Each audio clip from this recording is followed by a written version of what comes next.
Hey, it's Coping Skill Tuesday, and today's coping skill that I'm going to talk about is meditation.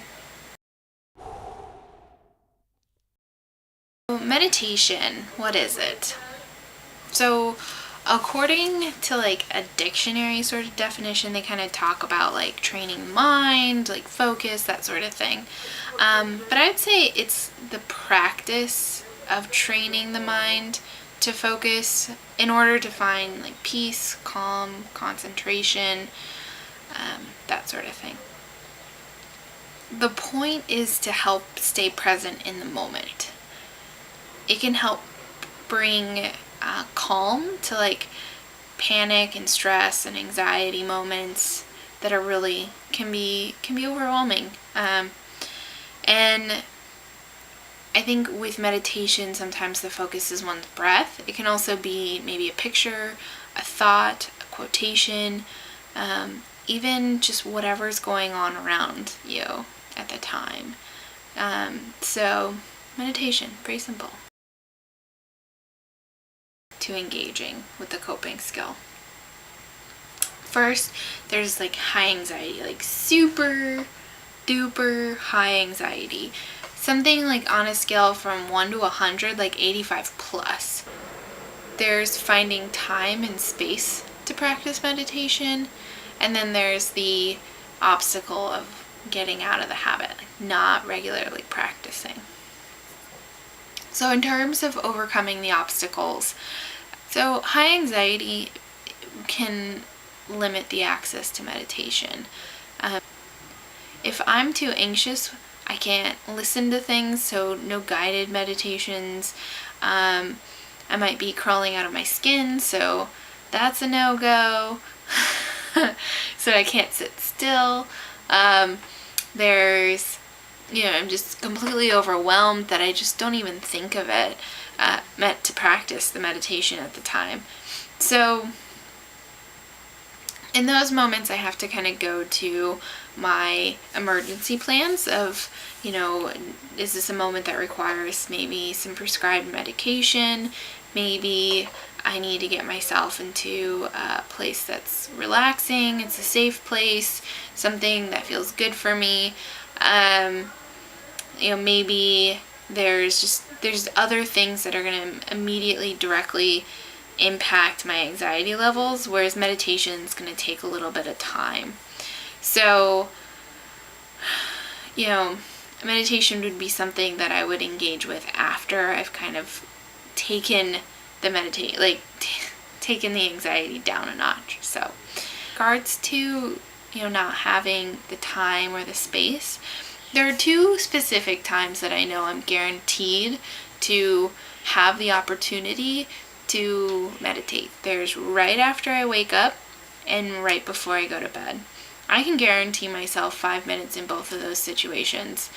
Meditating before I go to sleep can prepare me for sleep. Meditating after I wake up can help if I have had a really difficult night with nightmares or maybe not sleeping well. It can kind of help me take a step back and get ready to conquer my day.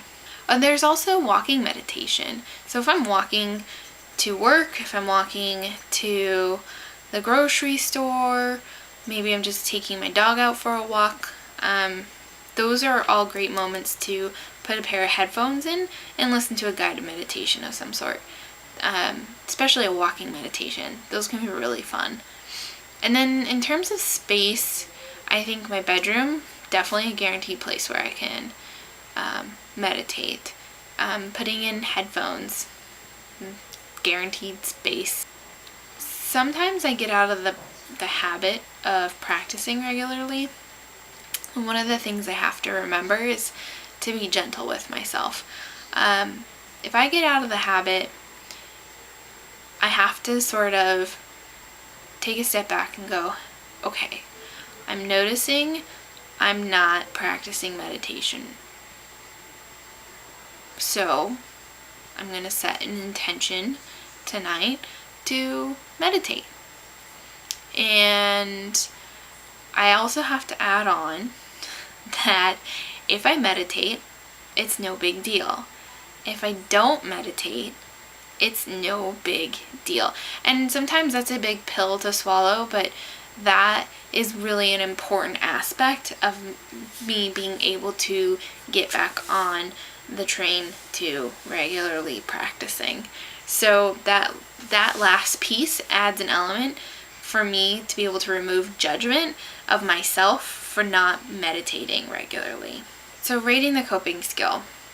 In terms of engaging, like the ease to engaging, I think it's a 4.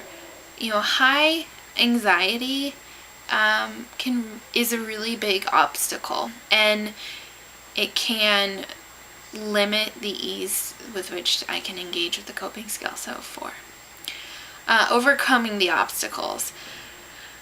Overcoming anxiety is really difficult, and that can really limit when I can use this coping skill. So I give it a 4. And in terms of availability, having practiced meditation now on and off, sometimes regularly, sometimes not, for about a year and a half, it's available to me pretty, like I can sit down and I can notice the breath going in my nose, out my nose. I can feel my lungs expand and contract. So those are all really great skills to have, but it's a skill I built up. There's also so many websites and podcasts and YouTube videos, and there's apps, there's books, all on meditation, that you can pay for it and you can get it for free as well, very easily.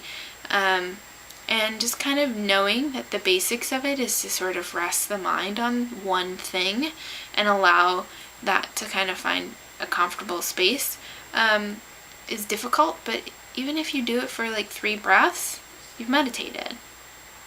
And it's no big deal. So I'd give it a 5. And then in terms of like what day to use it on, I give it a 4 because I can't use meditation on my worst day. I can use it on a bad day, so I have to get myself in a place to be able to engage with meditation. So I would give it a 4. So that's your coping skill for Coping Skill Tuesday. Don't forget that for the month of June, I'll be reviewing coping skill apps. This Thursday is Why My Life is Not a Nonprofit PSA or Infographic, so I will see you on Thursday.